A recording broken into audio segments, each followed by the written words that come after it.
Well, do it live! Fuck it! Do it live!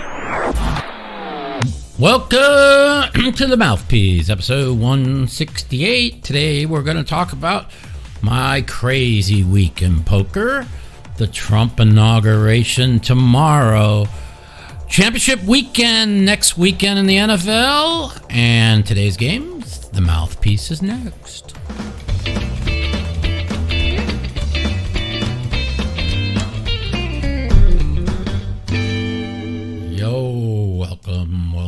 Welcome to the Mouthpiece. What up? How you guys doing? Alrighty. Interesting week in poker. After a 3-week hiatus from the app game that I've always played, I got back in and had a very, well, it's not over yet, but I've had a really tumultuous week, to say the least. First day, I lose like 13. Next day, I lose like 27. Next day, I lose like 5. Next day, I lose like 7. Then I lose 18. The next thing I knew, I had lost 5 days in a row, which I don't remember ever doing that in No Limit Hold'em. I almost 61,000 loser for the week. I then bounced back and won back 25K. I was feeling pretty good. And then I was up 15 in the next session and was feeling great until these two insane hands happen. And I end up losing 18 when I was up 15. And so going into the today, I was up down 55,000. I've won back 28,000 today, so I'm down 27 on the week, and I'm going to go play as soon as I'm done with the podcast and work my ass off to try and win for the week or get out for the week. But like this is like one of the weirdest hands that happened. Like, so the day I'm up 15-5, the day after I won 25, and I was playing really good, 3-betting a lot of hands in position, taking control of pots, really getting my feel back. And I think he raised, I 3-bet with the 10-8 of clubs on the button. He called, and the flop came 6-7 of clubs, 8 of spades. And player checked. I bet. He check raises me like big to like 1,500. I call. And I'm pretty sure he's on some kind of combo draw. Like I think the 8s are good. I really do. I think 8-10 is gold. And now the turn card comes a queen of spades. And he bets like pretty big, like 2,700. And I call. And now the river comes a 9 of spades. So there's 6, 7, 8, 9. I got a straight. And now he goes for 49.99. And I call, and the only combo of like spades is like 7-5 of spades.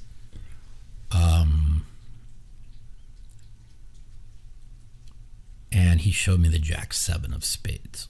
So it was pretty nasty. So instead of me winning in this hand like 5K and being up 20 for the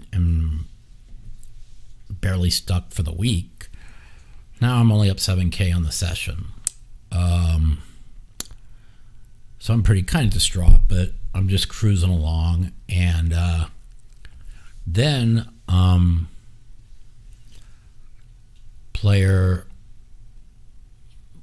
then I raise.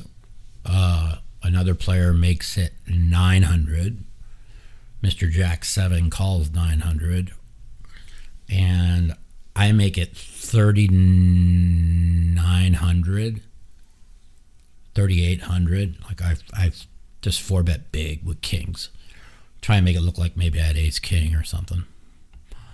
And the 3-better calls 3900, and Mr. Jack 7 calls 3900. I have 10K behind. So there's 12K in the pot. So the flop comes 10-8-5 with 2 spades, and they check to me, and I move in my last 10K, and Mr. Jack 7 says, I misclicked, sorry, Mike, and calls and shows the 10-8 offsuit. Do I believe he misclicked? No, because you can't misclick the 900 3-bet and the 4-game 4-bet with twice with 10-8 off. But so now I lose 14K in the pot. Now I'm down 7,000. And then everything was kind of going sideways.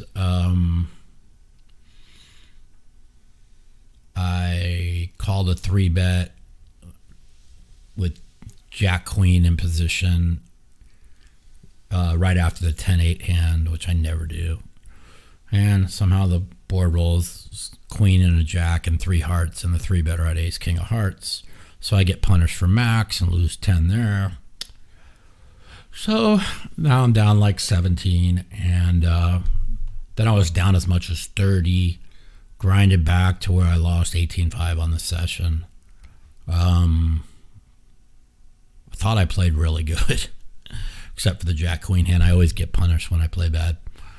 And then I was pretty depressed because, like, you know, I'm like literally one crazy run out away from only being down 15K for the week, and now I'm back down like 55 starting the day today. But I made some big hands today. Called 17,000, or I jammed 17,000 after I got 4-bet with Ace Queen of Clubs against one player who was somewhat tilted, and another player who he kind of like snapped 4-bet it, and it just looked weak. And the tilted player called with 7-5, and I won both boards. So that won me like 20 back there. And then I kind of grinded up a little bit, a couple other pots. I flopped a set. I should have got way more value out of this hand, I think. On an Ace King 7 board with 2 hearts, I was up against Ace Jack of Hearts, who 3-bets me pretty big on the turn, and I just call. I know right then and there he was a original raiser. He could have aces or kings, but I didn't think so. I didn't think he would 3-bet so much on the flop. I thought he had like an Ace X of Hearts. But now the ace rolls off and he checks, so I bet like 3,500, and he calls, and then a 5 comes on the river, and then he leads out small. And I'm just like, well, I mean, he's never calling a raise. I just call, and he had Ace Jack of Hearts, just kind of like what I thought he had. So that was a good pot for me, and that's where I stand for the week. So interesting week. A lot of mistakes early in the week. One hand that actually 2 mistake hands. One was for like 5,800. Another one was for like 15,000. You know, I hadn't played in 3 weeks. When I don't play, I'm a little rusty. And my struggle is getting away from hands. One guy was playing pretty tight. He raised like 3-bet to 1,000, and he made it 4,000. I was like 17 loser on the day, and I just jammed like 15,000 more with Ace King of Hearts, and he had aces. And my gut told me to fold, and I didn't listen because I was stuck and I was a little bit off. So those are my mistakes. The other mistake I made was I check raised the flop with Ace King with the ace of hearts on a king, jack five of hearts board, and it came king five of hearts, and came a jack of hearts paired second pair at a flush, and I just jammed for 5,800. But like when he flats the original guy's open and then calls my check raise, like it's just always hearts. It just is. It's just so bad. But I mean, my image is pretty tight, so when I check raise flop, you know, I have all the king jacks and all the ace x of hearts. Like, it's never a one pair hand. So when the jack of hearts paired the board, I moved in for 5,800, and he did use a couple time banks and call with the 9-10 of hearts.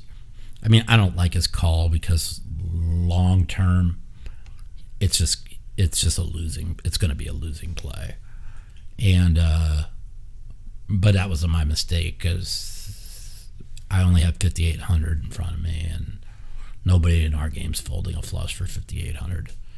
So those are my two mistakes. There was 21K in mistakes there. I also had a hand where the jack queen hand, I always fold pre-flop, and I got murdered for 10, so that was another 10K in mistakes. So 31,000 in mistakes, and I'm down 27 for the week. Like I always tell everybody, when you lose, it's always when you make mistakes. It's very seldom just run bad. Yeah, I ran bad, but if I don't make mistakes, I'm not stuck for the week. And so you just got to play better. You know, I'm getting reps in. The more reps I put in, the better I play. And that's what I'm just going to do. Just keep putting in reps, just keep playing a lot, get my feel down, and play good. So that's my week in poker. Hopefully I can grind back some more tonight if the game stays together. And yeah. All right. So tomorrow we have, well, now we won't get to Trump. Well, let's talk about the NFL. So we'll get to we'll talk about Trump's inauguration tomorrow. So tomorrow is Trump's inauguration. And I was supposed to go. I don't know if I told you guys that, but I had tickets. We had tickets to all the VIP balls. We had. I know a lot of people. I know a lot of people, friends of mine that are pretty powerful people in Washington. So I was looking to go, but then I've been struggling with a little bit of pain, so I really wasn't sure. Plus, I wanted to watch the football this weekend, and then we were. If I was winning for the week, I like I said, we had tickets. We hadn't made our plane tickets yet, and I said once I was buried on the week, you know. It was going to cost us me and my ex-girlfriend Jerry, $12,500 each to go. That's the plane tickets, the hotel, all the balls, all the parties, everything. And I just didn't want to spend $12,500 after I'm getting crushed for the week. And then the record cold temperatures. I mean, if I was winning for the week, I probably would have gone, but like. And then it gets moved inside. Now, we were going to not go outside for the main inauguration anyways because from the balcony of the hotel we were staying at, you could actually see where the inauguration was going to be. So I wasn't going to do that anyways, but a lot of friends I promised that I was going to be there, and I didn't go. So anyways, so that's that. I was talking with Daniel the other day, and he flew to Washington to go on Tim Pool's podcast, Timcast. And I said to Daniel, I'm like, that's like, they're really right-wing MAGA. And Daniel thought like, well, they're Tim's pretty liberal and he's a lot like me. I was like, nah, they're pretty MAGA. And Daniel did a good job in the interview, and he plugged my documentary for me, and he's got like 2 million followers. So that was really good, really cool of him to do. And then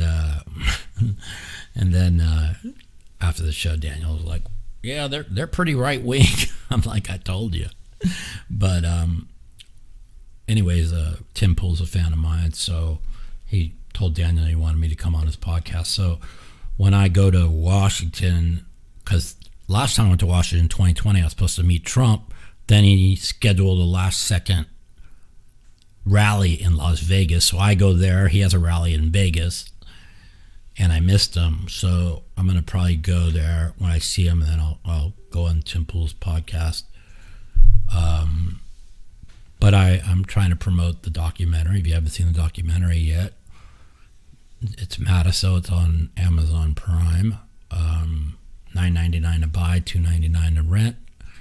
And if you have seen it, I hope you enjoyed it.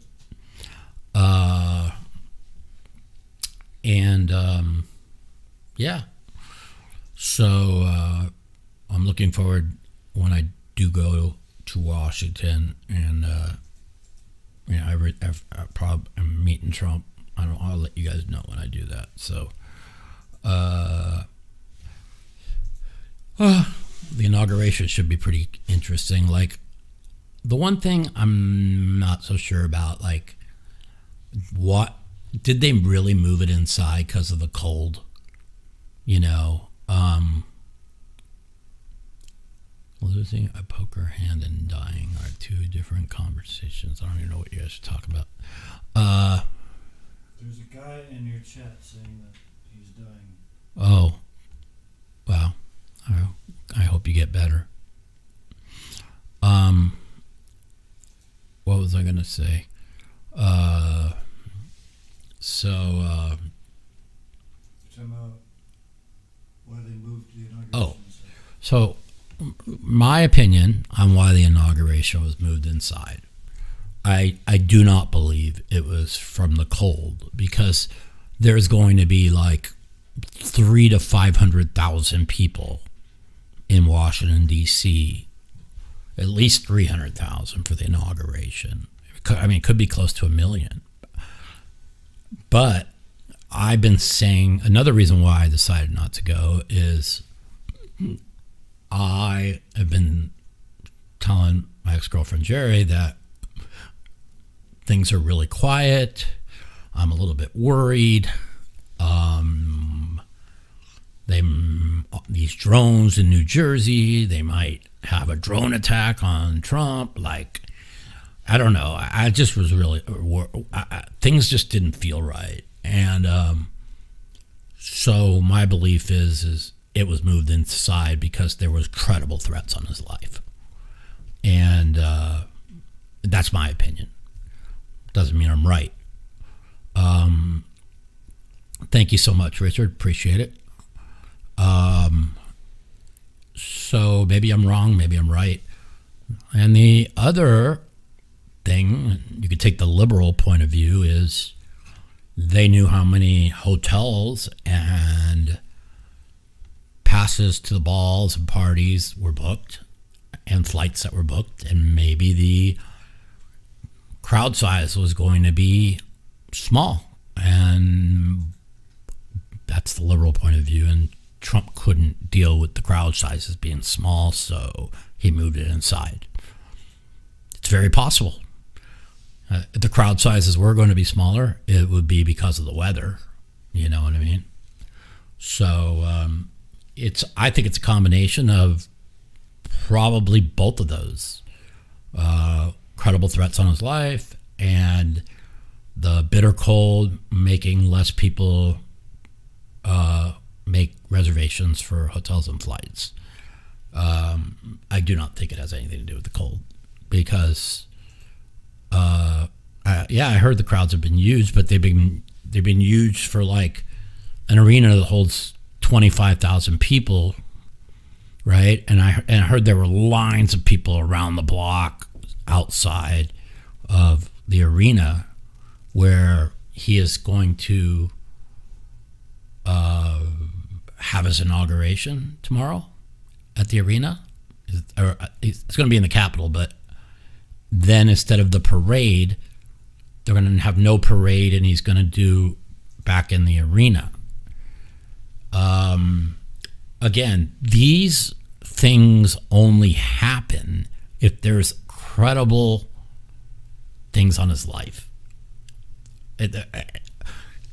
Even if it's 8 degrees with a wind chill -3, you wear... I've skied in 8 degrees with a wind chill of -18.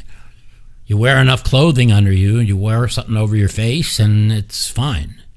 So the fact that they are not having the parade, not having an inauguration outside, I really believe is credible threats. That's my opinion. Don't have to be right. It is what it is. All right, let's talk about football, and then we'll take some phone calls. So I watched the games today. Since I quit betting, I was 11-0 since last Sunday and Saturday this week, and going into with the sides and the totals, because that's what happens when I quit betting. That's why I don't bet. I felt like, here's the thing is, I felt like the betting was having negativity on me, and I needed to focus on poker, but then I lost 5 days in poker and lost 60,000. So now I was like, well, it's not the betting. So I would have gone 3-0 yesterday and 1-1 today.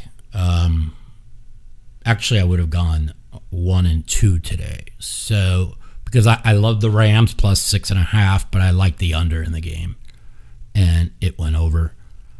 And I love the Ravens, and the Bills won. I mean, I've been saying forever I thought the Ravens were miles the best team, and they were. They were. They really were. They just, playoff Lamar is playoff Lamar, and until playoff Lamar stops being playoff Lamar, I mean, that pick was one of the worst thrown interceptions I've ever seen by a 3, possibly 4-time MVP in my whole life.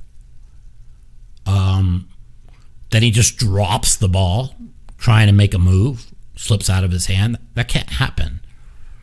You know, was he great second half? Were they gashed? Were they able to gash the Bills defense? Sure.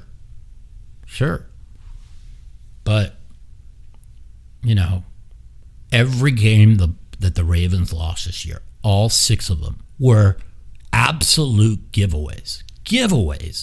5 of them, they were like 85 to 95%. I think the worst, they were 94% against the Raiders. That was like the lowest they were. They were like, it's just crazy, you know?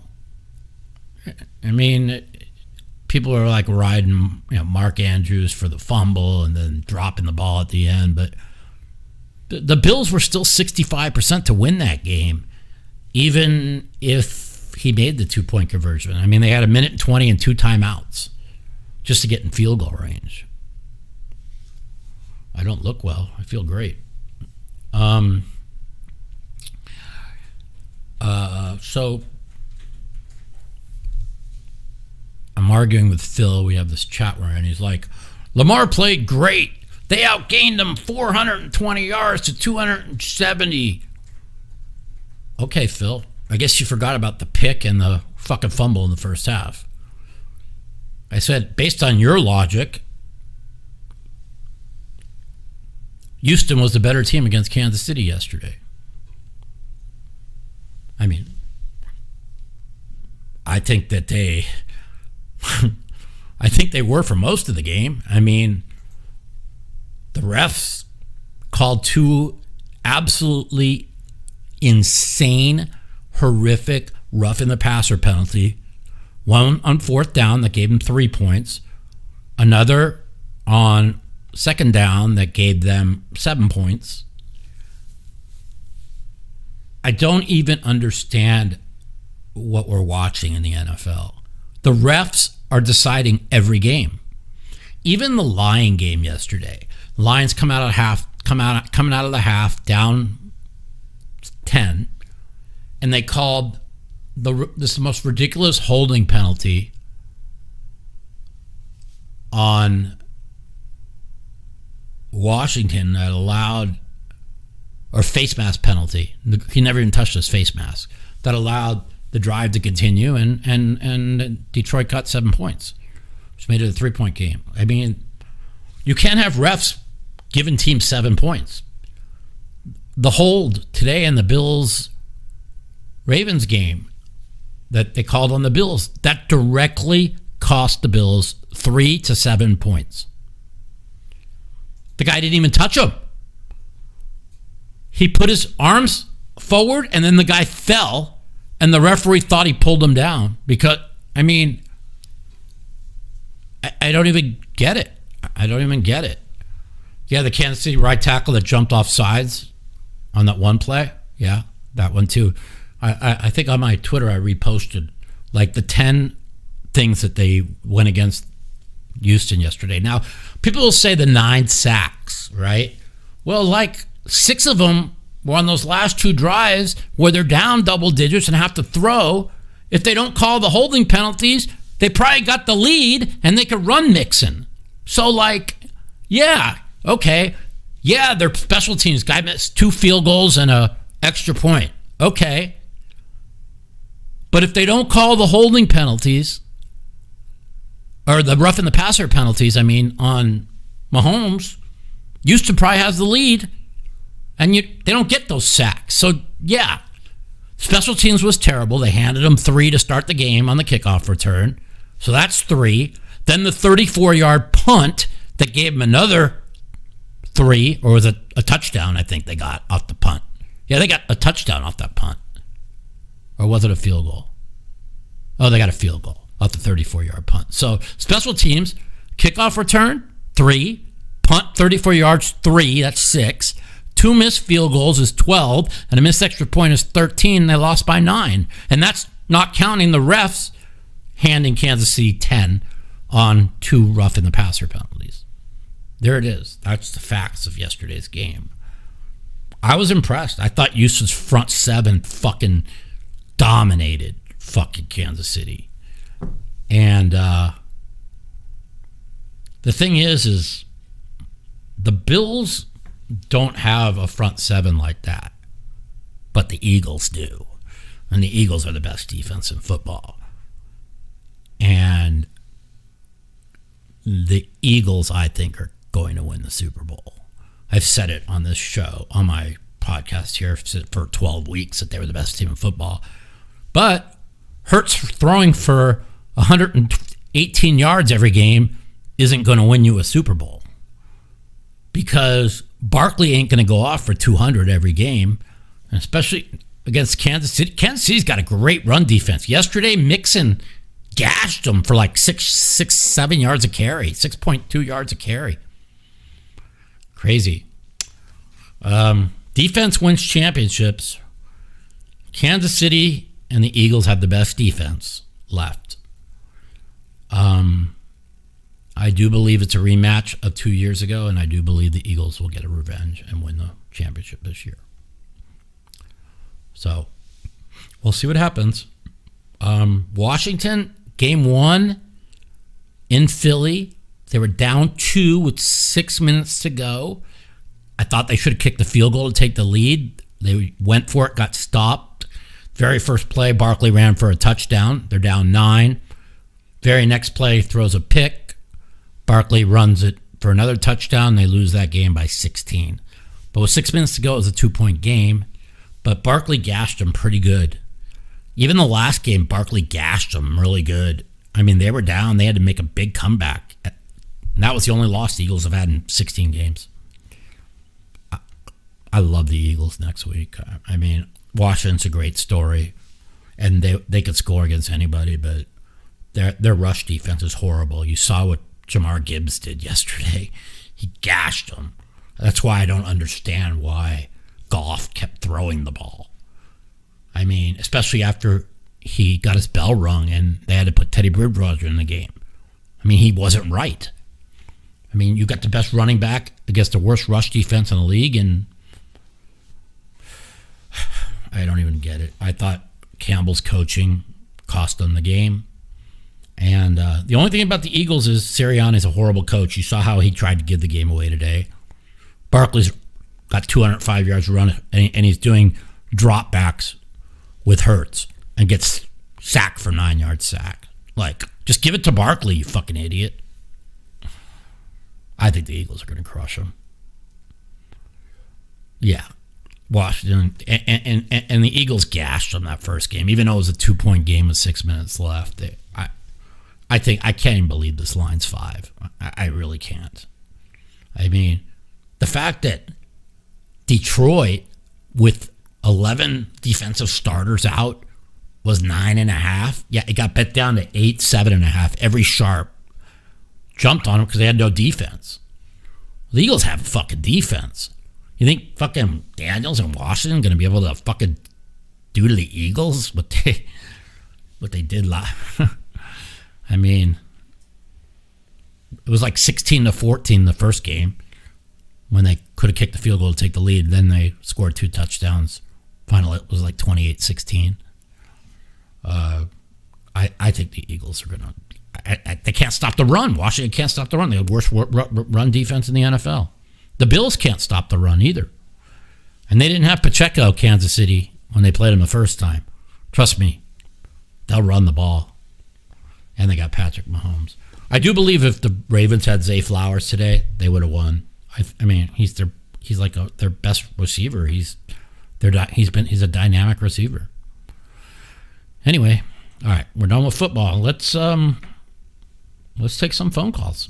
The Mouthpiece. If you'd like to take part in our phone call segment, you can give us a call at 702-329-0480. And if you're a snowflake or a pussy and you don't want to talk to me, you can email me at mouthpiecepodcast@gmail.com. Also, follow me at the Mouth Matusow on Twitter for times that our call-in segment will be live. 702-329-0480. Give us a call. Let me know what you're doing on a Sunday night.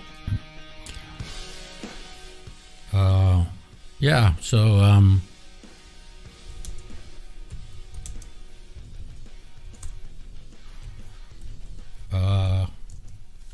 it's interesting. Did a lot this week. We're putting a lot of hours of poker, which is good. And my feel's gotten a lot better. I feel pretty good. So we'll see. But welcome to the Mouthpiece, Mike. Hey. What's up? Mike. Yes. Hey, I checked your movie out. It's pretty good.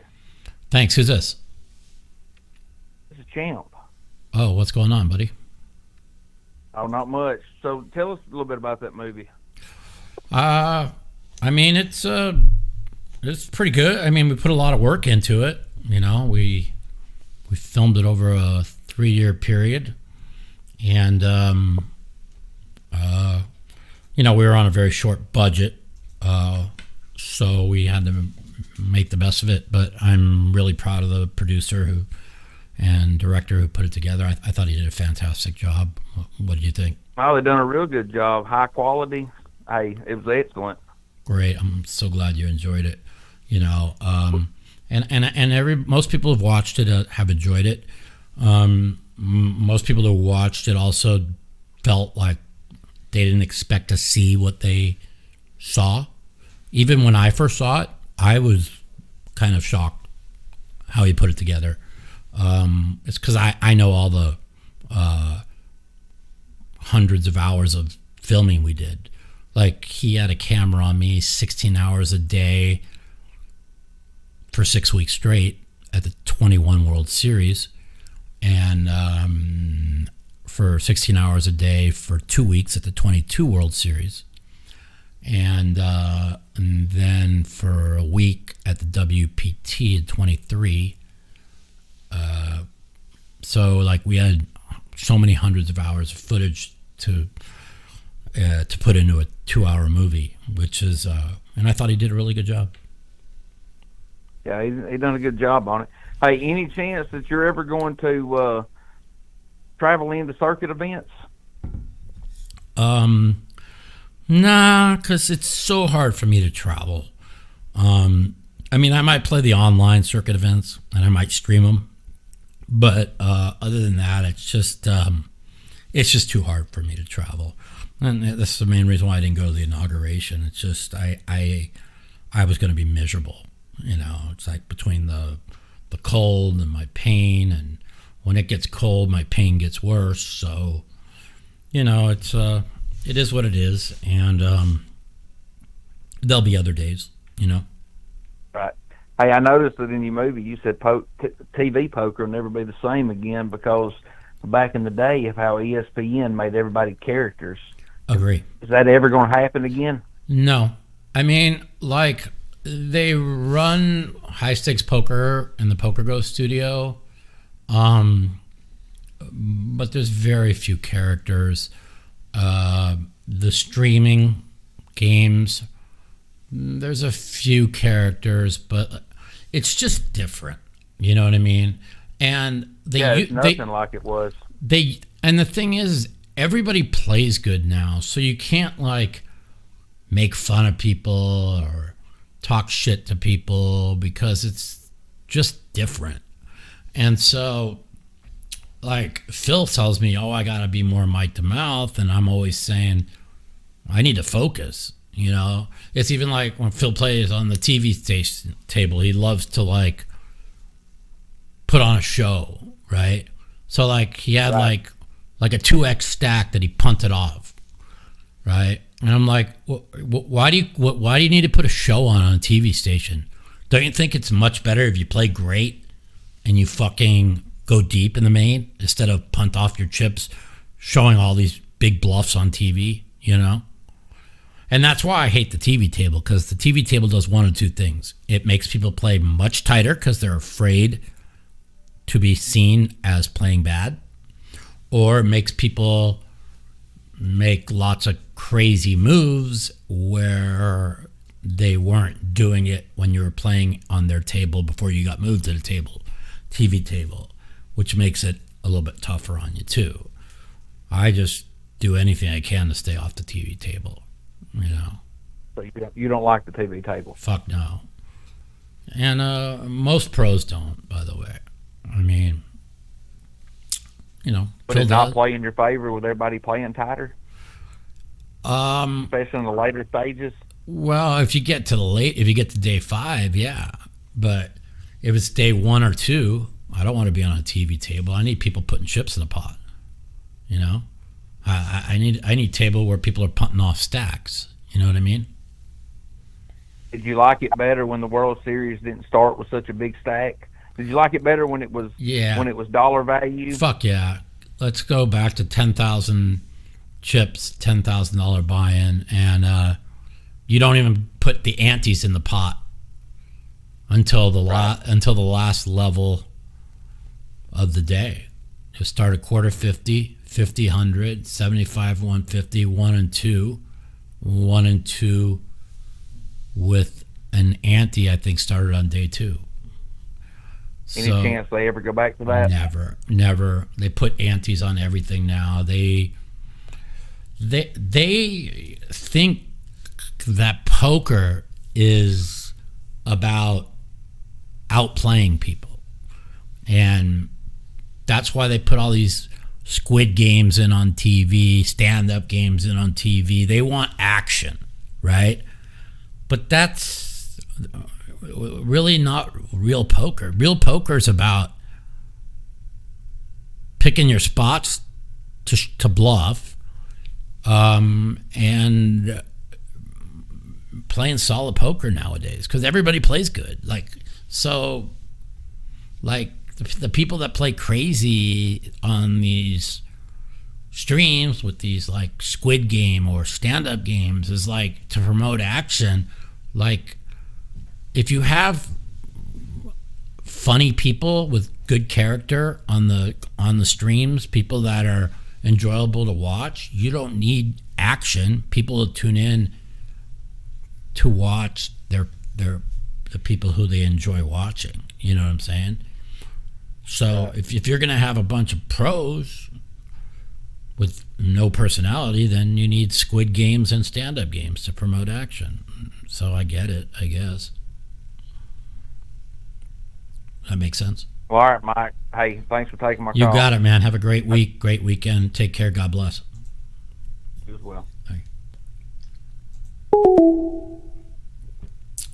702-329-0480. Give us a call. Talk football, poker, inauguration, whatever you want. Sunday night.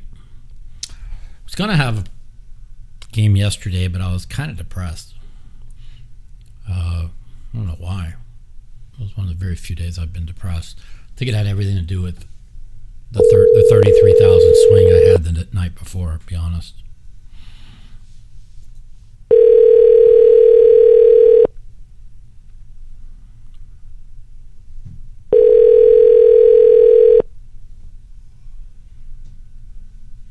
Yeah.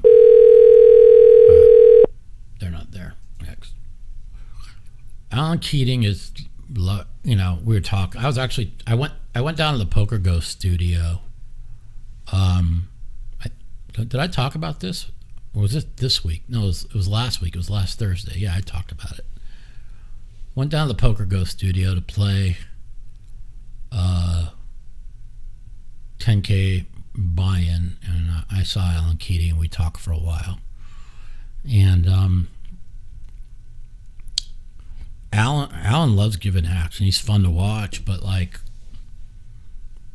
Alan told me, he's like, I'm stuck heaps in poker the last few years, and but Alan's a smart guy.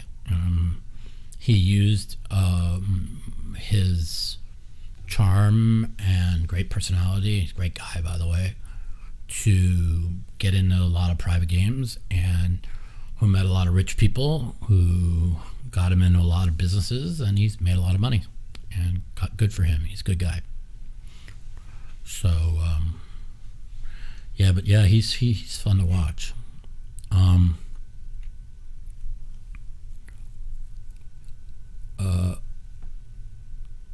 Anyways, Danny, can you go turn my alarm off on my phone? And grab my meds that are in the blue. You'll see it on the bed. All right, let me know if the phone's searching. Yeah, you got it. Oh, so anyways, I feel good. Hopefully I can get back in the game tonight and pick up like another 10 or 15,000. Either way, being stuck on the week 27 it's fine. I've had losing weeks, being down 55. That was probably going into today. I think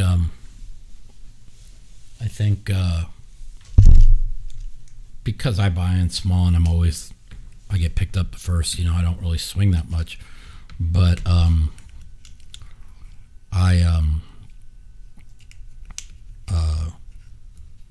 think I lost 50,000 1 week in the last, I don't even know how many weeks.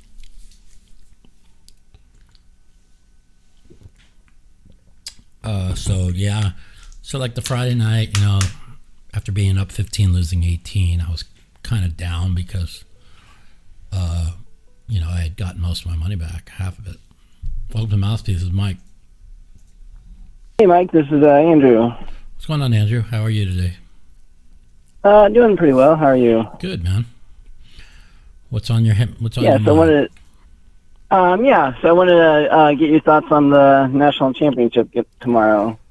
Well, the guy who called in our show last week insisted that Notre Dame on the money line had all this value. And this isn't public money that moved it from 9.5 to 8.5. That's sharp money, because the public always bets the favorites. You know that. So sharp money moved it from 9.5 to 8.5.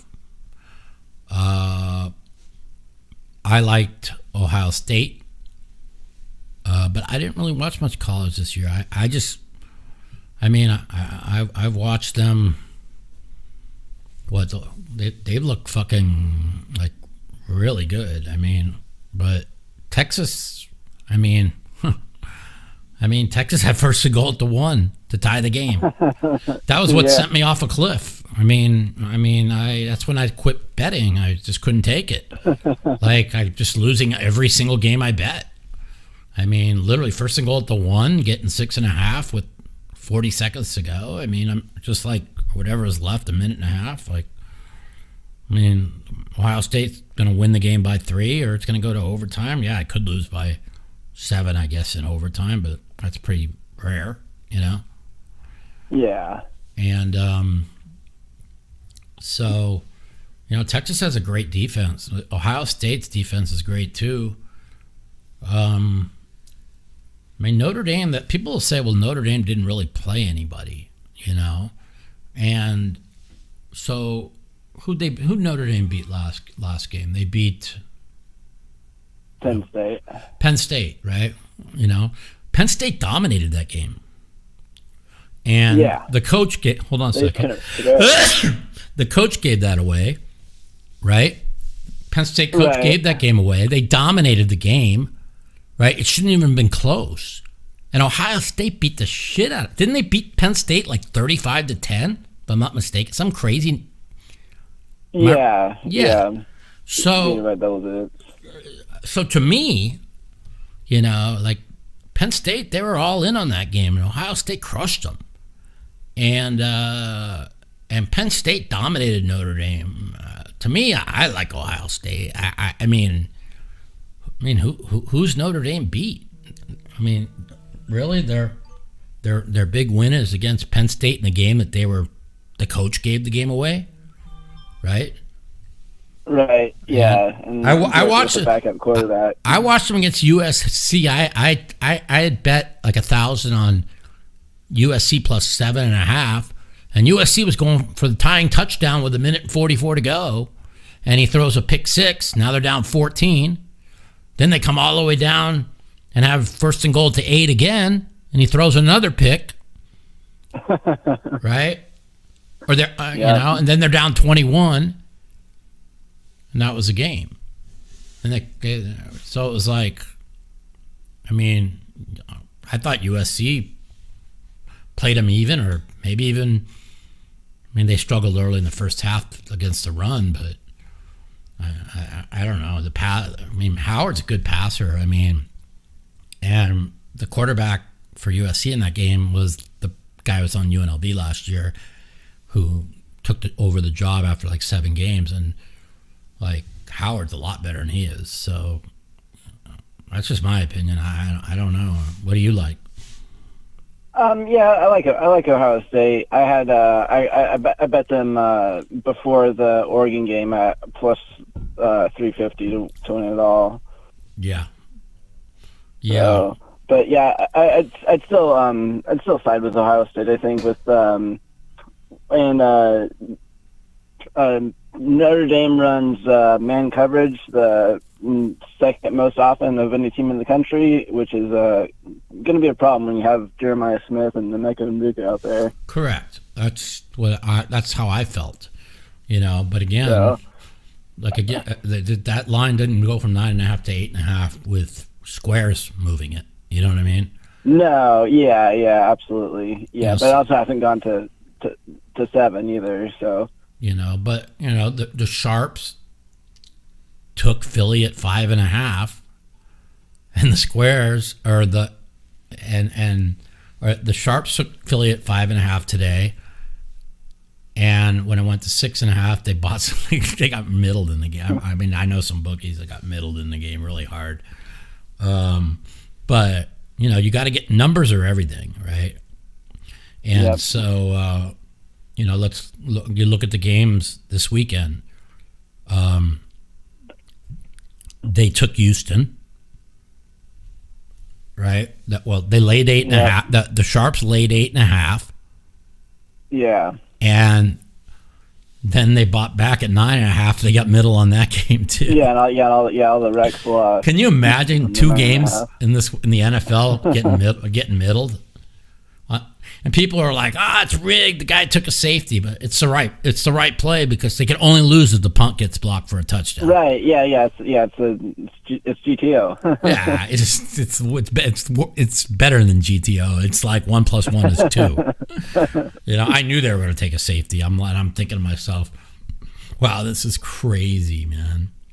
And so, you watch that and you watch, but numbers are everything, right? Like Kansas City was Absolutely. 8.5 all week, and then the Sharps sharp money pounded it to 9.5. And it lands 9, and then you had yesterday's was a bloodbath game, the Washington Detroit game, because like I said, I know people, some friends that are bookies, a bloodbath, because that game went from 9.5 to 7.5 in places.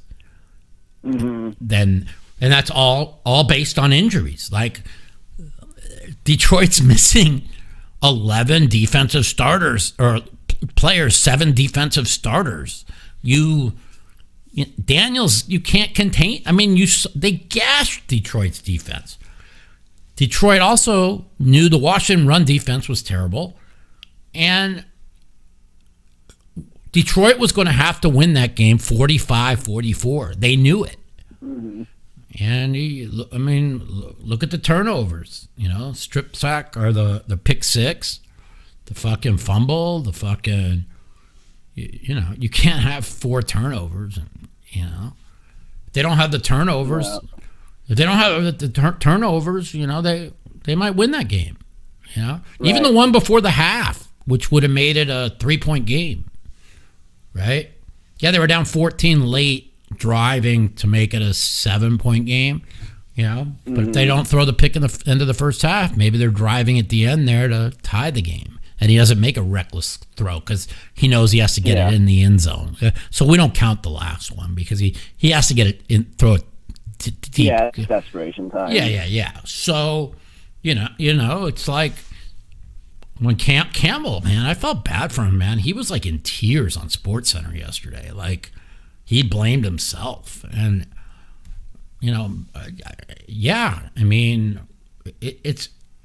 I love Campbell as a coach. I really do. He's getting better, but I blame him for the loss too. Gibbs is gashing him. Why, after Goff got the injury on the pick six, do you keep throwing the ball with Goff? Like, just give it to Gibbs. Do reverses with Montgomery and Gibbs. Right, that's what Philadelphia did after Hurts got injured. He just made it off. Oh, that's why. See, I woke up late today, so that's why he only was 15 of 20 for 115. So because he got, I thought the injury happened late in the game. When did the injury happen? Like mid third quarter. Okay. See, So it was later. Yeah. Yeah. But I thought it happened. Yeah. Okay. So that makes sense why he only had 118 yards. So that was when he got his knee got rolled up underneath. Yeah, he got rolled up on him. Yeah, and then that's why he took the safety because he couldn't move out of the way. Right. Yeah. See, I woke up in the fourth quarter with the Rams with the ball down by 13. So I missed most of the game, unfortunately. But after seeing the highlights of the Rams' 2 turnovers, and I mean, let's be honest. Like, you listen to McVay, he's right. He's like, we're going to win that game. Like, they hadn't blown assignment on that third down. Right. Like, I think he should have ran the ball there on third down. I would have, but I thought the Rams were going to win. I mean, because Sirianni is such a horrible coach. Like, he tried to give that game away. The only way he could give that game away is if he did what he did. Like, what is he doing rolling fucking Hurts out on second down and 10? Just fucking run the ball. Yeah. And then run, give me a break. Like, I mean, he made so many bonehead mistakes in this game. He always does, Sirianni. He gets away with it because he's got the best defense in football, best running back, top 3 running backs to ever play the game. Just what if Saquon Barkley never got injured and ran behind an offensive line like the Eagles? I mean, do you remember before his injury how great he was? He was like a reincarnation of Barry Sanders. I mean, that motherfucker would cut on a dime. I mean, he made cuts that were ridiculous. You know, and even now he's close to where he was, but he's not where he was before the ACL, right? Right. He's so good, man. I told my friend before the year, I'm like, bet what you want on Barkley to win the rushing record. Oh, you're crazy. Henry's way better. This guy's way better. I go, you'll see. Watch how good he is behind this offensive line. And he showed it. Yeah. Yeah. All right. Well, you have who'd you bet? You said you got Ohio State. I'll pull for you. So, I had Ohio State plus 350 back in January, so I'm sitting on that future. Yeah. All right, man. Well, I appreciate you calling in. I'll pull for you tomorrow, and have a great weekend. All right, great. Thanks, talking to you, Thanks, Mike. buddy. You got it. Later. Bye. Wow, the line is down to 4.5. It was 5 when I came on the show. I don't. I like the Eagles, but it depends. If Hurts is injured really bad, they can stack the box. Hello? Welcome to Mouthpiece. This is Mike. Hey, Mike. How's it going, man? Good, buddy. My name is Barrett. Hey, Bert. How are you? Good, man. I'm a professional poker player from PA, online player. Nice. I called a few years ago. Just wanted to say, love the documentary, man. I read your book and stuff. I thought I knew your story, but it was pretty awesome, man. Oh, nice. I'm really glad you enjoyed it. Makes me feel good. Yeah. Yeah, man. I loved it. I loved just how honest you were. I loved all the different parts of it, man. Just wanted to see how your how poker's been going. Well, poker's been not so good. I lost $45,000 at the Win Poker Open, and then I got back in my app game this week and was like 61,000 loser. I won 28 today. I'm down 27 on the week.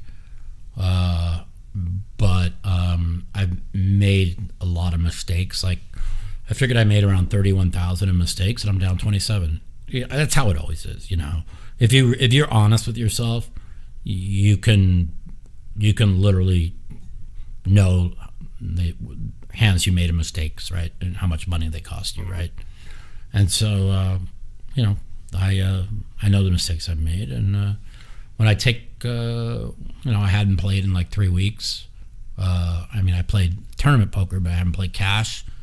Probably longer than 3 weeks. I haven't played cash in like 6 weeks probably, and always the first week when I come back, no limit hold'em. You need reps, right? You got to just keep playing it to get your feel back, and so I got a lot of reps in this week. I feel like I'm getting better and better every day, and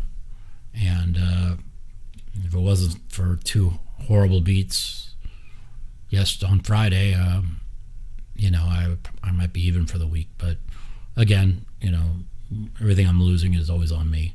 It's always on me because hands, your instincts tell you to fold and you call, or hands just tell yourself to raise and you don't. Or if you don't go with your instincts, your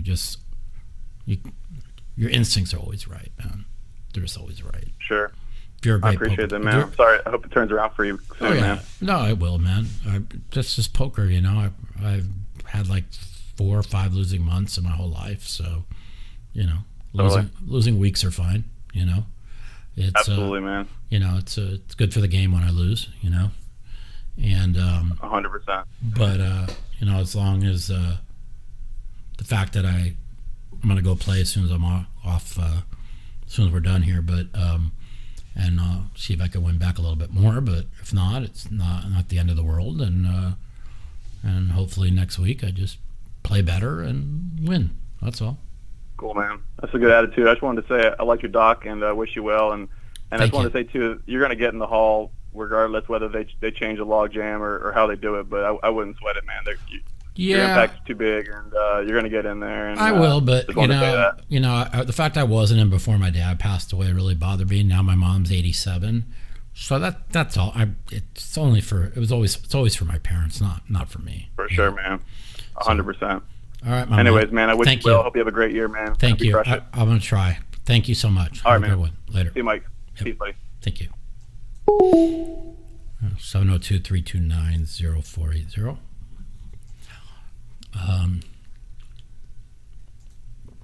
So I found out the inauguration festivities start at 7 a.m. Well, I went to bed at 7:30 this morning. That's why I missed. I set my alarm for 1.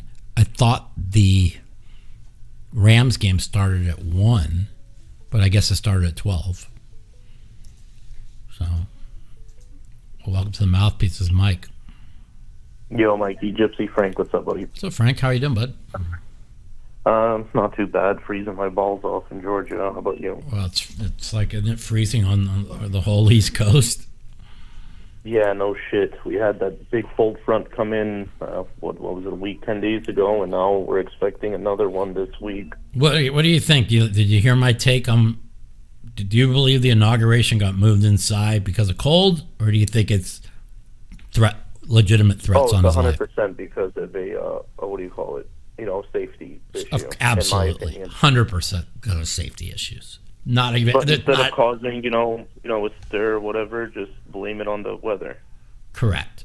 And listen, I think I've been saying it on this podcast for weeks. Like, I'm very worried about the inauguration. Like, it's one of the reasons why I didn't want to go, even though we had tickets. And then once the cold front came in and I had a losing week in poker, I just said, fuck it. And it's 100% where there's like major credible threats on, and when you have that many people,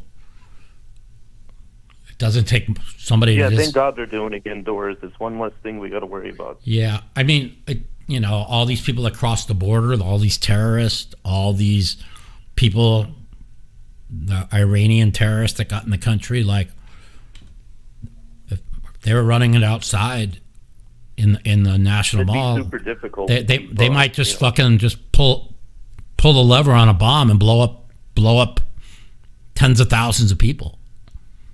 No shit. There's no telling. Right? You can't pat down in the National Mall in the park who's in the park, right? I think it's more of a safety. I would imagine, though, if he's going to be on, like, a podium or whatever, don't they usually have, like, bulletproof glass, shit like that, like barriers? Well, what if a drone comes down and fucking shoots him from the air? Yeah, that's another fucking thing, especially with all that drone shit that's happening recently. And then, like, what the fuck is Biden's bullshit fucking address to the nation? Like, we got to do something. Oligarchs are in charge. Like, really? Like, when Bill Gates donated tens of millions to you and Zuckerberg gave 580 million, and all the big tech people who were on the left, oligarchs weren't in charge, huh? These people are crazy. Speaking of Zuckerberg, did you happen to catch his Joe Rogan interview recently? I did. And did you see how much the motherfucker backtracked and how he's jumping ship and how he's... Yeah, but honestly, well, I'm good at reading people, right? Like, I used to know every time Trump would lie and every time he would fucking be telling the truth. And I honestly believed, like, if you watch what Elon posted, right, about this tech billionaire and was a Democrat his whole life, and he talks about his red pill moment. Well, his red pill moment was Daniel's red pill moment, which is the Fine People hoax, right? And he said, and when Obama went on the campaign trail and was spouting it a week before the election, he lost complete respect for Obama. So, like, well, what's scary about that, Mike, is because the media was allowed to suppress the actual take of what he said and be able to, take bits and pieces out of it. And they were fucking forcing him to do that, he said, with Facebook, taking down fucking memes that were going against the left. They put this guy, James Mackey, in prison. He's in prison right now in a cell in Washington for a meme on Hillary Clinton that said, Jesus Christ, that said, oh, don't forget to vote on November 4th by mail, or to go to this online if you want to vote for Hillary Clinton, right? And it was just a funny meme, right? And they said he subverted the will of democracy, and his voice or his meme caused people votes, and they gave him 4 years in prison. I mean, this is a fact. Go look it up. James Mackey. What's his name? James Mackey. Jesus, that's crazy. Look it up. It's just right. Put in Mackey in prison for meme and see what he wrote. Right. First where's that guy's justice? Let's say he gets exonerated. Takes office. Well, everybody wants Trump to pardon him day one. It's insane. But nobody understands what the left did. Like the January 6th, there should be 15 to 20 people put in prison. That's it. And they threw hundreds in prison.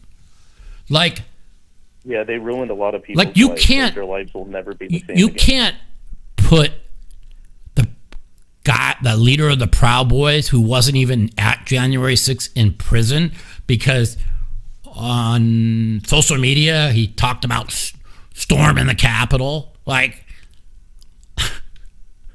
mean, he didn't do shit. He wasn't there. No, it's ridiculous that everyone that took part in suppressing stuff on Facebook that was a part of the government should at least serve the time that James Mackey served. Yeah. Did you look up the article yet? It's unbelievable. No, I haven't. Yeah, go look it up. I'll read it definitely as soon as we finish. Yeah. It's all based on him putting out a meme. His nickname on Twitter was what was in the character's name? Oh, was Ricky Vaughn. That was his name on Twitter from the pitcher from movie Major League. So that was his nick. So you can look it up, like Ricky Vaughn Twitter, Mackey serving time in prison. It's the most insane thing. They prosecuted him, threw him in prison for 4 years for a meme. Think about it. It's ridiculous. In Britain, it's so scary. In Britain, you rape a 12-year-old, you get a year and a half in prison. One guy got 4 years in prison for a Facebook post in Britain. Yeah, it's ridiculous. Most of the time with pedophiles and stuff, it's supervised probation. How about even the lady in Colorado? They threw her in prison for 2.5 years for saying that the election was stolen and rigged. And they're like, your words caused harm to our community. And for that, I give you... She's like a 64-year-old grandmother. Colorado. Go look that one up. Scariest thing I've ever heard in my life. For insisting that the election was stolen. That is super. But the thing is one thing, like we've had strikes on my channel where I had 2 strikes, and once we had wasn't our channel taken down for a week once? Yeah, it's happened a few times. Yeah, a few times. All because I said that the election was... You made a comment on the election. Yeah. Or I talked about the vaccines, right? And that's scary, bro. That's scary. Meanwhile, for 3 years, they called Trump a Russian asset. They ran with Russia for 3 years of his 4 years of his presidency. They called him an illegitimate president. Even Biden, you remember the lady that came up to him and she said, Trump's an illegitimate president. I agree, ma'am. You want to be my vice president? I mean, think about it. I never caught that, but... Oh, yeah. Oh, man, I catch everything. It's scary when you think about how close they came to winning. You know what I mean? Like, they were so fucking close to, taking complete full power and just running with it. But Trump didn't give up.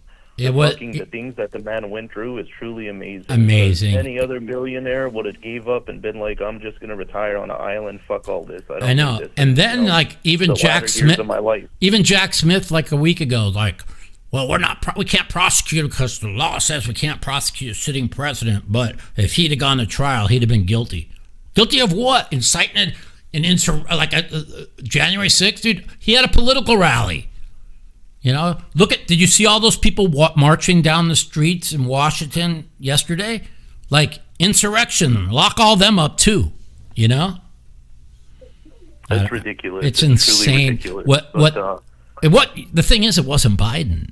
It's whoever was running Biden. And see, if we had a real press in this country, we'd get to the bottom of who was running the country. Now, I know who it was. I mean, it has to be Obama, but it has to be other people too, right? Obama answers to somebody, right? I surely hope Trump goes through with all the fucking lawsuits against ABC, CNN. Me too. And fucking takes their licenses. And listen, because what they did is truly criminal. Criminal, right? Like, what did I say on this podcast for a year? I'm like, they're all, 34 felony counts, indictments, 4-time. I said, dude, it's just to fucking hurt him politically, man. If those were real indictments, they really wanted, they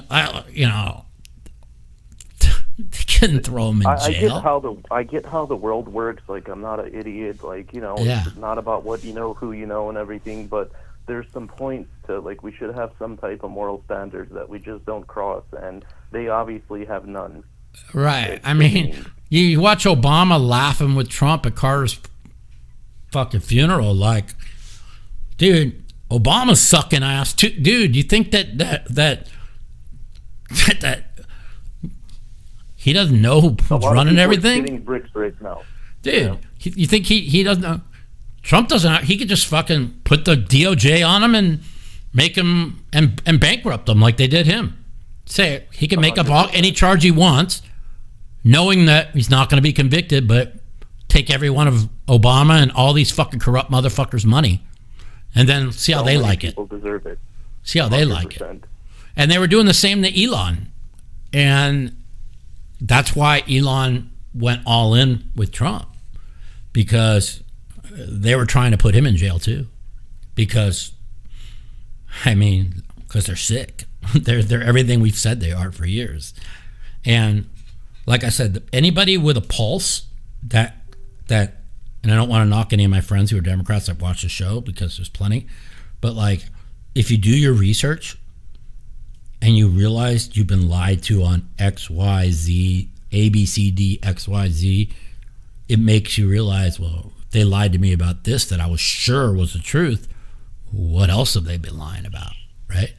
Yeah, the day and age of blind allegiance needs to fucking stop. It does. And people need to be judged on their merits and truths versus, now, our political affiliation. Why do you think, and this is a good question, then we can get off the subject of politics, but why do you think all the media, you think that all of a sudden they have a come to Jesus moment? Or do you think that they're worried about Kash Patel fucking giving them a fucking subpoena or a fucking indictment? Yeah, no shit, exactly. Like those 51 Intel, they knew, the FBI knew that Hunter Biden's laptop was real.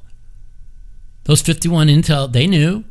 They were told what to say. It's funny. Shouldn't all 51 of those people, for subverting democracy, just like they accused James Mackey of subverting democracy by putting a meme out to vote on the wrong date on Twitter? Don't you think those 51 Intel people should lawyer the fuck up? Because according to you would think so. According to Steve Bannon, every one of them are going to be lawyering the fuck up. So obviously nothing will come from it, which is, sucks. It's not about that. It's about fucking doing a bankrupting them like they did to Trump. I'm fine with that. The $454 million, they said Mar-a-Lago was only worth $18 million. First of all, Mar-a-Lago's worth like $200 million, maybe $250. But the fact that Trump lived there his whole life, that triples the value. you think about it. Yeah, no shit. Correct.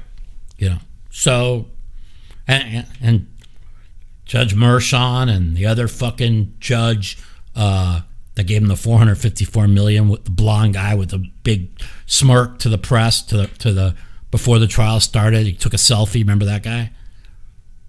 Can't wait to see. No, I don't. The other New York everything judge. else that he did, fucking, what's her name? Trish Trish, and fucking Fannie Willis. Fannie Willis, Trish, whatever. She better lawyer the fuck up too. Letitia James, I think her name was. Yeah, Letitia James. I don't want to see any of them go to jail, but I want to see them all lawyered up, have to lawyer up and go to court and pay hundreds of thousands in fucking lawyer bills. I couldn't agree with you more there. That's the only retribution I want, and a lot of people on the right, they want all out retribution, right? And let me ask you you said you wanted to shift from politics. Let me ask you a couple of questions about the documentary. Sure. After watching it, is there anything that you wish you might have changed before releasing it, added in, took away, etc.? We went over a lot of it. On the premiere, a lot of my friends hated the way my brother attacked me, but it's real, and when people that aren't into poker, it's important to see realization. Yeah, I like the authenticity of it. I wanted to put more music in it and more clips, but I would have had to pay like another $15,000 to $20,000. A lot of, like, Maury wanted more of the Tournament of Champions clips in there. But even though they own it now, I would have had to pay I had to pay more money. So because they own the rights of you being able to use that or whatever? Well, Maury let me use whatever I wanted when it comes to the World Series. What was it, Danny? Explain who Maury is. People might not know. I'm sorry? Maury Escondido, who runs Poker Go and who does all the broadcasting for the Poker Go and does the World Series now. So he let me use like all the World Series footage I wanted. I could have put more in there. He was the guy that did Poker After Dark. Correct. He still does. He still does. Yeah. Yes.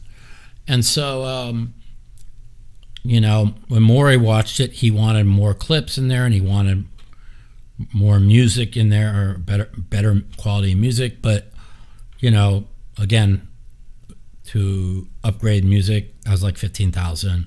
I mean, personally, I could give a fuck less about music if I wanted. I know, but I mean, as far as production, like, I thought Frank did a great job putting it together. There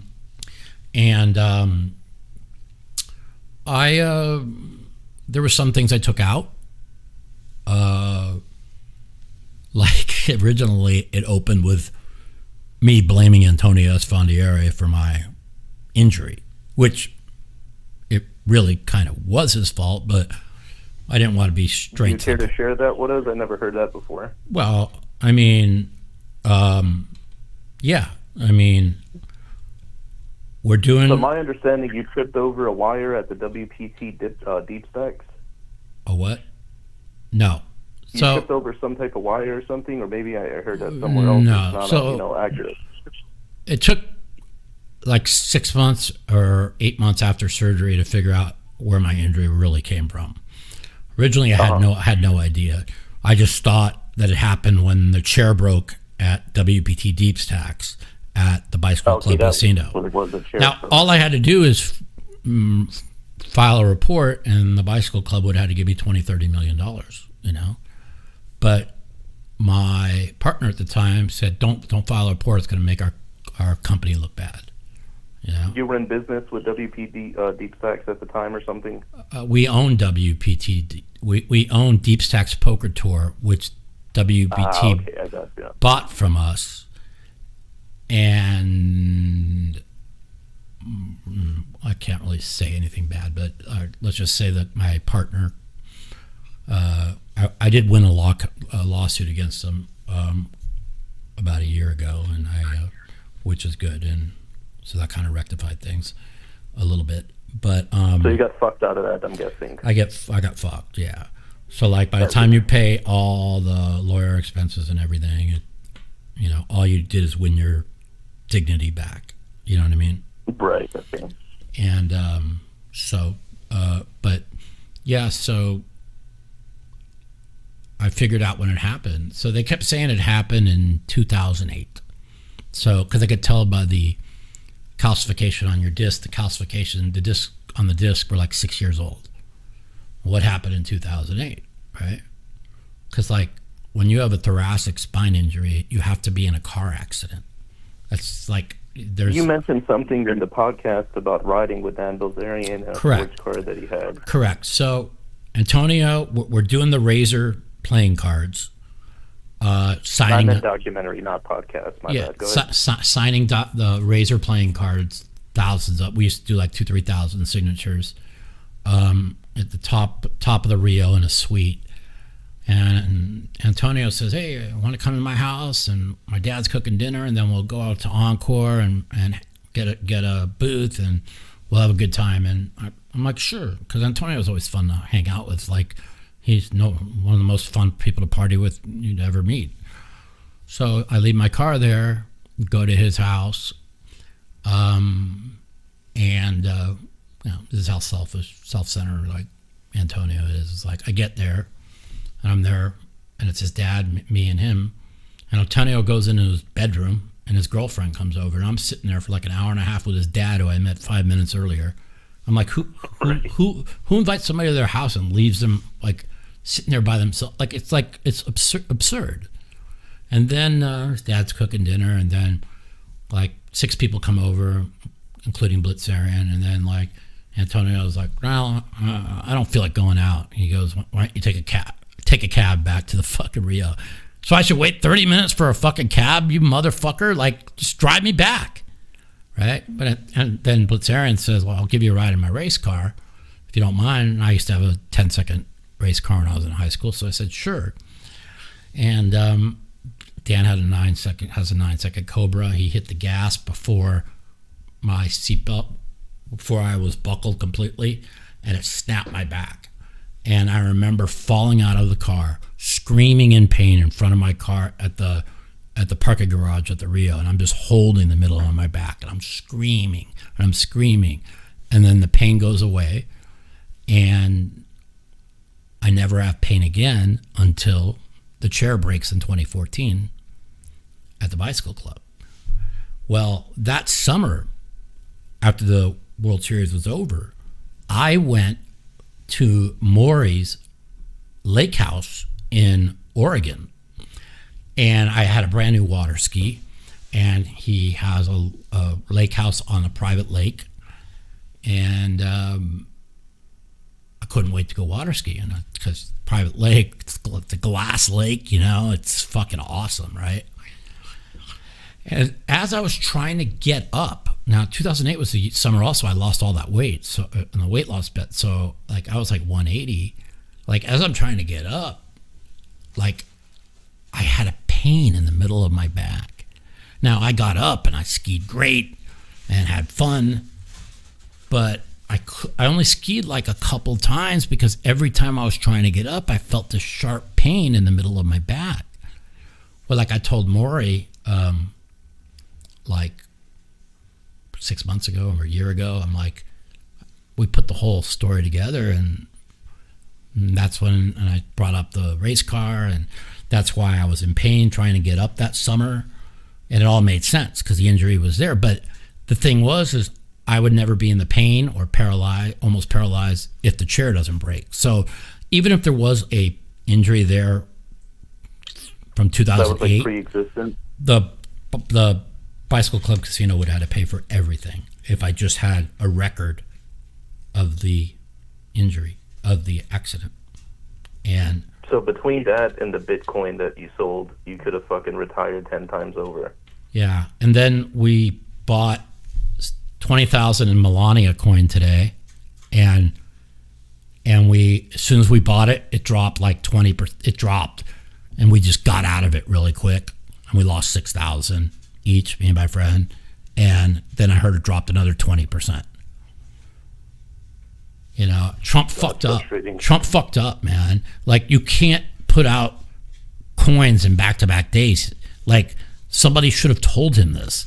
Like, he should have put the Melania coin out a month from now. Instead, it destroyed the fucking crypto market. And, like, Solana dropped from 295 to 240. And we just moved, because the Trump coin was doing so well, we had just moved some of our Bitcoin into Solana. So it's been a disaster for me today with crypto. Yeah, that's pretty frustrating. I kind of feel you. I mean, I know people that got into the Trump coin and it went up 7,000%. Like, if you put 5,000 in it, as soon as it came out, you could fucking have retired. Yeah, it's gone in the tank, but you know, anybody that knows how coins work knows that as soon as it goes up like 5,000%, you just fucking dump it. Get the fuck out. Yeah. So yeah, this is just my story. Unfortunately, like, somebody asked about the Melania coin. Well, I appreciate your time. It was good talking to you, Mike. Best of luck. Hope you run better this week. Yeah, no, I just got to play better. Like I said, I'm down 27 for the week. I punted 31,000. So, I mean, yeah, you're going to make mistakes, but you can't make 31,000 in mistakes in a week. Our money's gone, you know? That happens, man. You'll get it back. Yeah, I'll be all right. All right, Frank, thanks for calling. Have a great week. Likewise. Take care, man. All right, Bye. later. We have more. Okay. We're on like an hour and a half. We'll take another phone call or two.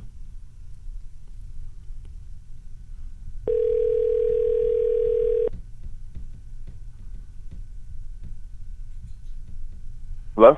Yeah, welcome to Mouthpiece. This is Mike. Hey, what's up, Mike? How you doing? Good, man. Who's this? This is Vince from New Jersey. Hey, Vince. What's going on, man? I just got back from D.C. I was a vendor for the inauguration. And nice. I have never, ever seen as much Army Reserve, Secret Service, everywhere, every street. Of course. Within like 6 blocks. Trust me, there's credible. In Pennsylvania. This is why they've moved this indoors. I'm not stupid, but you know, they obviously. As I saw that, I thought the same exact thing. They obviously don't want to panic on their hands, and there's that many people in town for the inauguration, and they use the weather as an excuse to move it indoors. I mean, listen, I've been saying for weeks on my podcast, I'm very worried. Things are way too quiet. When things are quiet, listen. I'm old enough to know the Democrats don't be quiet about anything. They make up all kinds of shit. I mean, look what Biden did the other day. He literally 3 days ago came out, the 28th Amendment has been ratified, right? To support gender affirming fucking discrimination. Dude, it's all a lie. Like, who does that? Like, anybody with a pulse knows that it takes Congress to add an amendment. So, like, it's like he's desperate on his way out. He's just been starting all kinds of crazy things, like between Christmas pardoning 40 people on death row. Like, those families are devastated. He let another 2,500 drug dealers out of jail. I mean, like, I don't. And that farewell address, that was insane. That was like craziness, right? Well, pretty brutally cold here on the East Coast, but I looked at the weather for the Obama inauguration. It was 22 degrees with like a 7-degree wind chill. So that day was freezing cold, and they didn't have anything indoors that day. Right. So, I mean, it's January on the East Coast. It's going to be cold, and people expect that. So for them to just abruptly move it inside is really strange. And it really messed up everything for the businesses that had anything to do with the inauguration, too, because a lot of people that rely on the foot traffic are not going to see that anymore. I know. It's brutal. Indoors for and I know a lot of Capital One Arena. There's a lot of people that I follow on social media that are already left. Like, we were supposed to leave. we weren't doing any business whatsoever because everyone's indoors at the arena, and it really hurt a lot of local businesses associated with that. I mean, I should have not even went because I saw the news and I had a bad feeling to begin with. But then when they moved it indoors, it was just a death sentence. We were supposed to go the 17th to the 22nd, right? Mm-hmm. And so we would have been there before they moved it inside, right? And like there's like 500,000 people for the inauguration or more.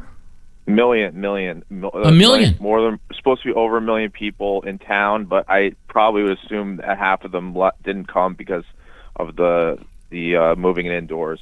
But how about the people that were already there? Like people like me that was going the 17th for like all these different. There was like all these different events and all these different like balls and parties before Inauguration Day. Tons of stuff, yeah, tons of stuff. Tons of shit. So I'll say I did play at MGM National Harbor a few nights. Yeah. And after playing in that casino, I don't know any pro would live in Vegas to play poker. It was insane. The action's incredible. The type of money there. I know. The local people associated with the government. It's insane. Dude, I was going to move there. When I was there with Phil in 2020, crazy. I talked about moving there. Like the games are incredible. Insane. It's like 510. They're running 5100 like every day, including like Thursday, Friday. Yeah, my friend runs the game there.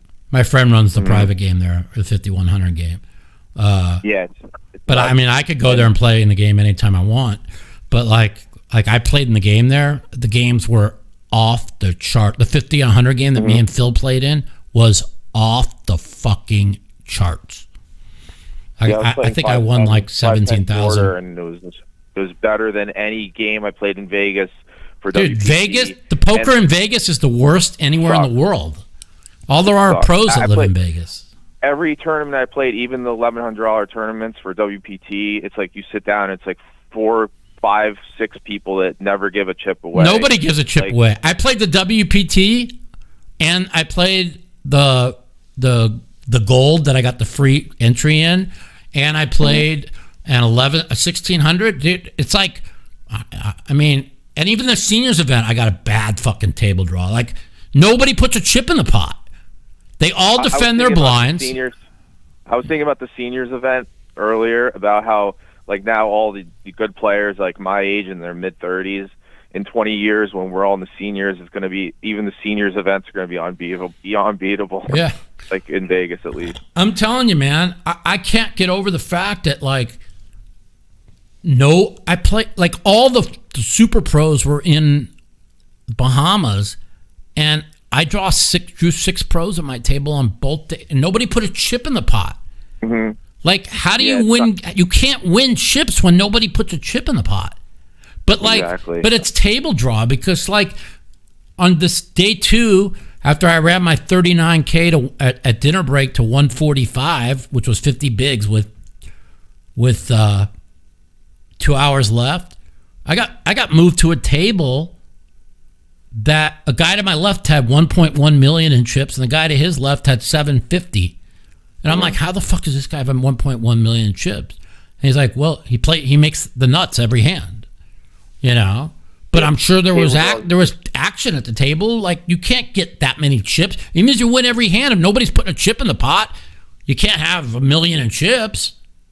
Well, the thing I learned with No Limit is just register very early because even the really, really bad players will give away 200 big blinds in the first 2 levels. It doesn't even matter. So I agree. You're not there to catch those punts and No Limit, you're gonna be in a bad spot if you late reg, I think. But you know, there's 2 ways to look at it. You know, if field like a 5K, like the 5K should be so soft at the World Series. Now it's pretty hard. Like the 5 and 10Ks, like I think late regging's better off because, you know, if you're gonna, I'd rather register with 25 bigs, right? And you know, you move your chips around, you keep your 25 bigs, and then you you make one hand, you double up, and you have 50 bigs, and they've played all day, and you've played an hour. So, and you're fresh, and that's why Phil is still winning. If Phil had to show up on time, he'd be drawing dead because he gets tired too easily. Yeah. You know, Mike, one more thing. Please avoid all the shit coins. Just buy Bitcoin and don't touch it and look at it in 10 years. Don't bother with all this nonsense because everyone that claims to make all this money off these meme coins, they're not telling you one thing is that there's not a lot of liquidity in a lot of these coins. Yeah. So even if you think you're up X amount, when you go to try to sell it, if there's not liquidity, you're just stuck there waiting, and then you never sell it. And then by the time you finally are able to sell it, it's down 50%. Trust me, I know. So I mean, even like this guy in my private game, right? When I was running my private game during COVID, and for a couple of years, it's like he's like, buy Ripple, and my friend's like, fuck Ripple, that's a dog shit coin, right? And it was 16 cents at the time. Now it's like it had peaked at 165, right? You know, but yeah, there's tons of that shit out there. It's just, to me, it's like if you don't need, like, it's not a get rich quick thing. Right. If you just buy Bitcoin in 10 years, you're gonna have 10 times your money. You might not make 50x on it, but you never have to worry about it going to zero. You don't have to worry about scams. You don't have to worry about, you know, the shitty Solana, whatever network that, you know, might crash. Like, Bitcoin is just here. It's here forever. And if you're patient, you just buy that and you don't, like. I mean, my friend took some of my Bitcoin and invested a bunch in Solana, and you know, we were doing really good till the fucking Trump coin came out, which hurt Solana. You know, because I think I'm a Trump supporter, but I think it's a little bit embarrassing, all these little grifts that he's doing, dude. Like with the stupid shit, like the watch and the coins. Well, it's like, what the fuck are you doing? I mean, the coin was great right before the inauguration, but like now to bring out a Melania coin the next day, dude, that's like, and now they've all crashed, and now he looks like a fucking idiot. Well, I just don't get it. Like, the guy is worth, he can sell one property and make $1 billion because doing all these things it wasn't him. Did you really think that Trump knows how to put out a coin? Come on, dude. No, it's someone doing it on his behalf. Dude, it's his son, dude. It's Barrett. Yeah. Okay. Yeah, it's his. It is his son, that's what, like, one of the tweets going around, right? One of the hold on one second. It says the battery's gonna die. I just plugged it in. There, it just went off. Wow, the podcast almost died. I mean, like, Barron's, you know, and his buddies are the big fucking Bitcoin people. Yeah, and it's like cheap for a president that's going to office to be doing some coin that, like, could crash the next day. I mean, I'm reading a bunch of tweets saying Trump just made the biggest misstep of his whole the day before the inauguration. Is just such a misstep. Yeah, I agree with that. It's just, I don't know. It's like it kind of takes away your credibility with other world leaders when you're doing shit like meme coins. No, I agree. Like, do I think like a legitimate Trump coin that could have had staying power?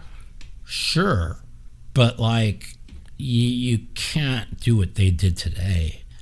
You know. But then also, like, it also makes his stance on Bitcoin also delegitimized because he's pro Bitcoin. He's saying all these things about regulation and then it turns out all it was for was just pushing his own bag with this coin and making this short-term money.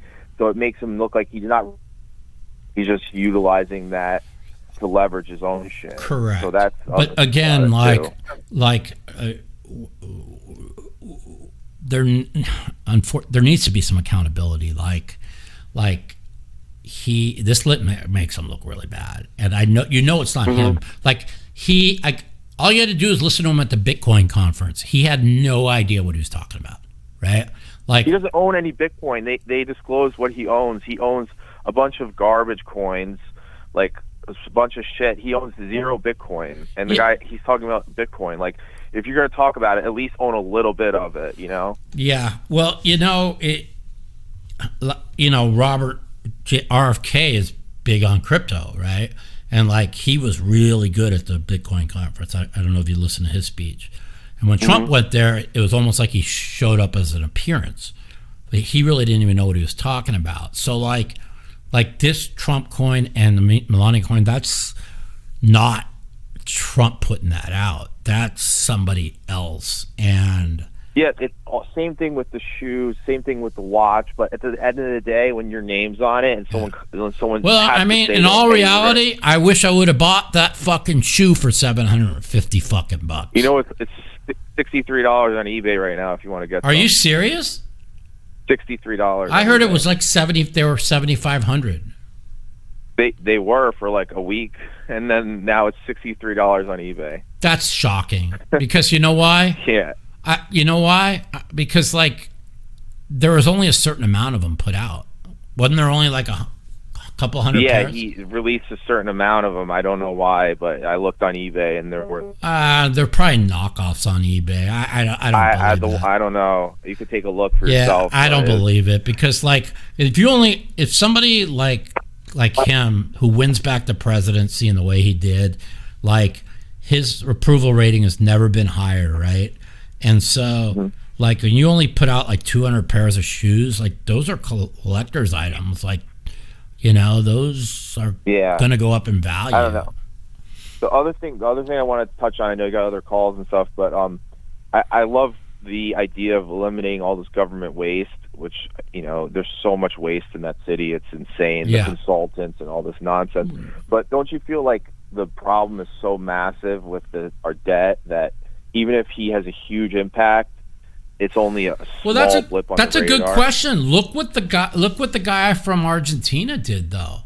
Look how he balanced the budget. Yeah, and that's a smaller economy. It's a smaller economy, though, and a smaller. But didn't he deficit? Didn't he cut like $3 trillion or $4 trillion or like off a small economy? I mean, like. Yeah. I mean, like, did you see the video of him like pulling down? This is gone. Psh, this is gone. Psh, this is gone. I mean, I think this is what I know this, okay? And I would never have said this a year ago. I would never have said it 6 months ago. I wouldn't have said it fucking on November 1st. This Trump presidency is going to transform the world. Why? Not because of Trump. I mean, he's like the vessel, but the fact that you have all these big tech people who were far left anti-Trumpers 4 years ago are all in with him on from AI to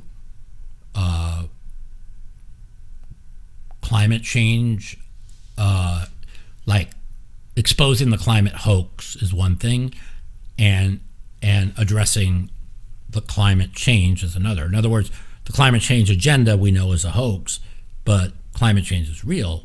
Now, are we all going to die from climate change? No, because it can't go up enough.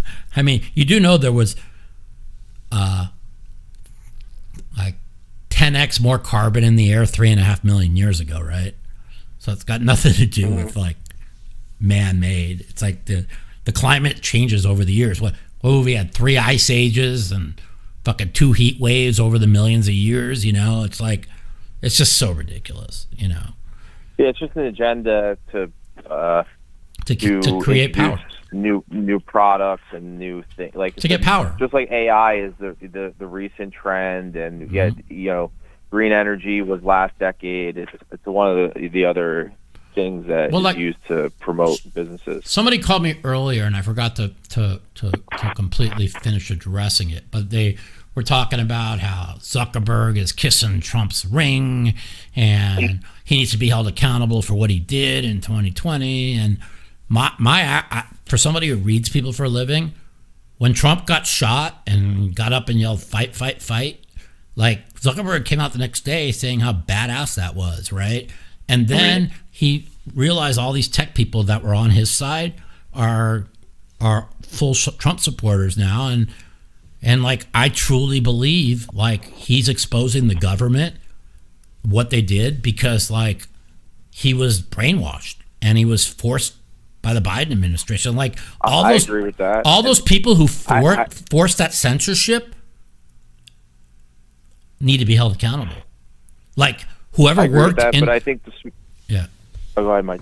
I think the smart thing to do if you're in any type of big business like that is try to remain as neutral as you possibly can, because then when administrations change, then you're no longer looked at as a traitor because no one really knew what your opinion was to begin with. Right. Well, so, like, Trump's going to put Trump's going to try and pass through Congress a bill where no social media companies will be allowed to censor any American citizens ever again. And rightfully so, okay, because it's against the First Amendment. You can't just say, well, they're private companies. No, they're the media now, right? Like, could ABC, NBC, or CBS suppress the First Amendment? No, right? So, it's crazy. If you search like the letters TRU on Google, you know how it auto predicts what you're gonna put in. Yeah. Like there was a point in time where if you put TRU in Google, it wouldn't even auto predict Trump or Trump president or anything. Dude, when you wanted to look like before the election, you if you typed in Trump's assassination, it didn't. It came up Kamala. Nothing. Where to vote for Kamala? You know Nothing. what I'm saying? It's insane. It's absolutely insane. I mean, we dodged such a bullet. We dodged such a bullet, dude. Crazy. People don't listen. It has not. You don't have to like Trump, right? It's nothing to do with Trump the person.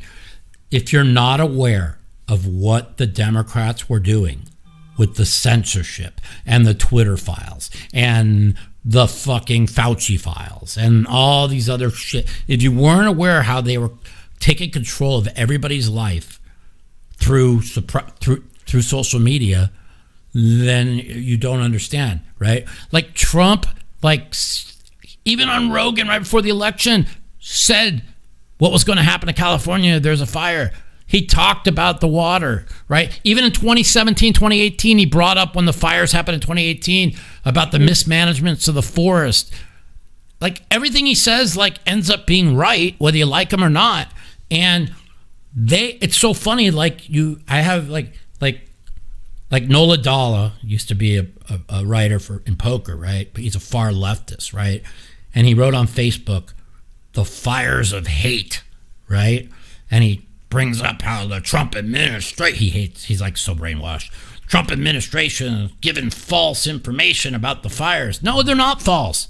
The fucking fire chief, the lesbian fire chief that came out and said, Gavin Newsom and Karen Bass and the government, they took away our budget and took away like 300 firefighters, and there was no water in the reservoir, and the hydrants were empty. So it's not made up. It's a fact.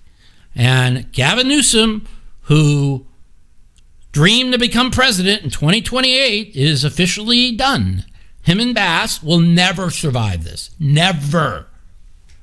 I have an opinion about the fires, and some people don't agree with me, but if you look at the location of where those fires were, yes, the Altadena and the Palisades fires were right next to each other, but there's a lot of fires that are completely separate from each other. Those were set up. Those were arson.